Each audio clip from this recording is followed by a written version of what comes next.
Hola amigos, ¿qué tal? Stuart here from Spain Speaks with an update video. We'll have a bit of a chat about what's been happening in Spain over the last week or so as far as the news is concerned, and we'll also go into the international press today and see if Spain is making headlines in the international press, which it normally does. Now, as you can see, it is a fantastic day today. Not a cloud in the sky, or at least I can't see any clouds in the sky. However, it's a little bit chilly, around 10, 11, maybe 12 degrees Celsius, and there is a cool breeze blowing. So looks can be deceptive, and especially today, not as hot as people might think. So what's been happening in the news this week in Spain? Well, lots of stories around elections, because we have elections coming up, regional elections in the Basque country, I think this weekend, and also next month in Catalonia. So regional elections taking place, and that's what's dominating the press locally.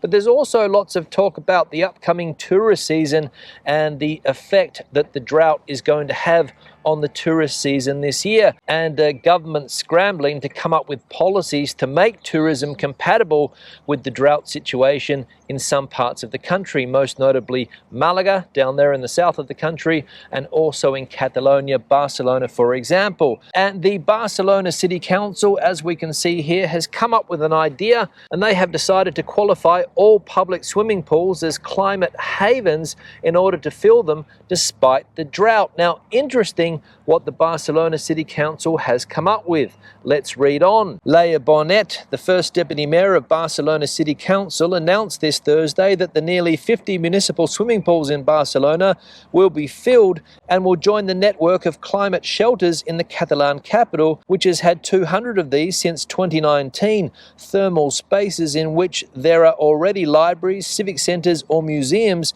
among others, with variable temperatures between 25 and 29 degrees. The City Council, which states on its website that the shelters are free, has not detailed how it will guarantee universal access to the spaces. The swimming pools will maintain their prices as they have been until now, and the City Council will study a scale for people with vulnerability, indicated a spokesperson who pointed out that this will not be aid, not a modification of the public price. So there we go. That's what the Barcelona City Council has said that it is going to do, classify all public swimming pools as climate shelters so that they can be filled up this summer. Seems a bit strange, but let's be honest, I have seen stranger things in this country over the years. Thermal spaces, they are being called, joining places like libraries, civic centres and museums, places where the temperature doesn't get too hot, and people of course can take refuge from the hot summer temperatures. So public swimming pools in Barcelona being classified as climate shelters, climate havens,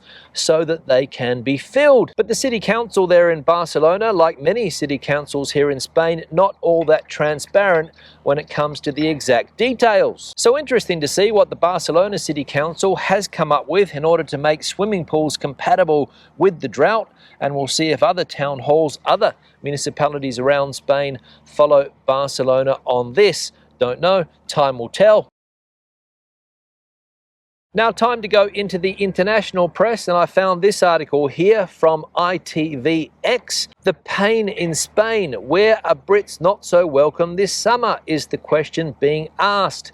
Spain is one of the most popular destinations for British tourists, but the country is feeling the backlash of cheap flights and sunny climes as large numbers of visitors are causing big problems. A number of provinces have taken matters into their own hands and are providing guidance and in some cases strict rules for tourists visiting over the summer as they try to tackle overcrowding and the problems that come with it. So which parts of Spain might not be so keen for Brits to descend this summer? And the article goes on to list 3 or 4 places where this might be the case. For example, the Canary Islands, as we know. Protesters in Tenerife started a hunger strike on April the 12th as part of a wider campaign demanding the Canary Islands government tackle the effects of excess tourism in the region. So you might not want to go there, but where else are we being warned against? Well, Barcelona. Last year, the then mayor of Barcelona described tourism as a great challenge for the city and suggested there needed to be a way to limit the number of people pouring in during holiday season. Her successor, Jaume Collboni, banned cruise ships from docking in the Muelle Barcelona Norte at the World Trade Center docks, a mile away from the Gothic Quarter, in October. So 2 places so far that this newspaper is suggesting are not the best places to visit.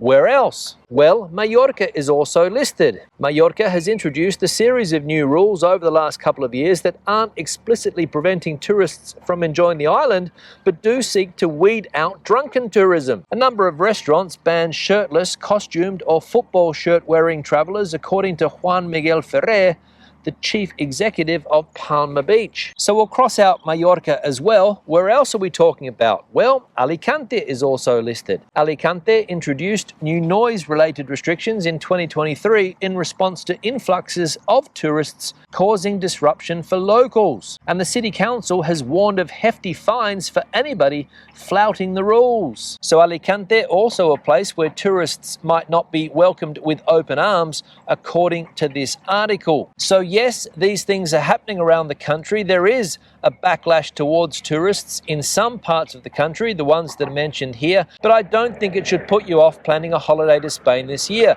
But that's just my opinion. Yes, there will be some new rules that you have to follow. Yes, there will be some people protesting, but as I said, I don't think it should put you off having a holiday in Spain this year. In fact, the majority of people most likely won't even be aware that these things are happening at all.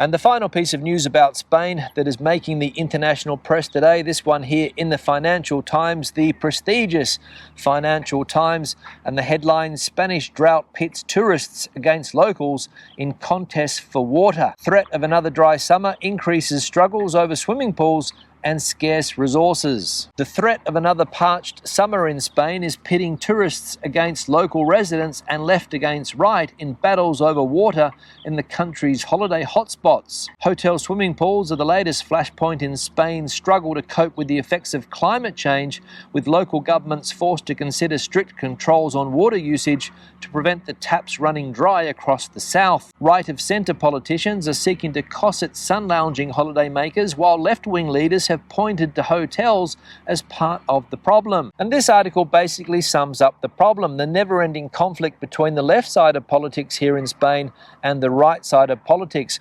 always at each other's throat, even to the detriment of the greater population. Right-wing politicians here in Spain see tourism as an important sector, need to keep it going at all costs, whereas left-wing politicians are blaming tourism for some of the bigger problems in this country. For example, the lack of decent housing for locals and for the strain on water resources in some of these tourist hotspots. And it's a shame that everything has to be so political in this country. Why can't politicians sit down, regardless of what side of politics they are on, whether they're on the left or the right, sit down and work out how to fix some of the bigger issues in this country? Stop this petty squabbling which wastes so much valuable time and energy. But hey, that's just my opinion, because there is a solution to these problems, but politicians are going to have to sit down, work them out together, rather than be divided constantly. So time for Spain and its politicians to get its SH1T together, and maybe people will stop referring to some parts of the country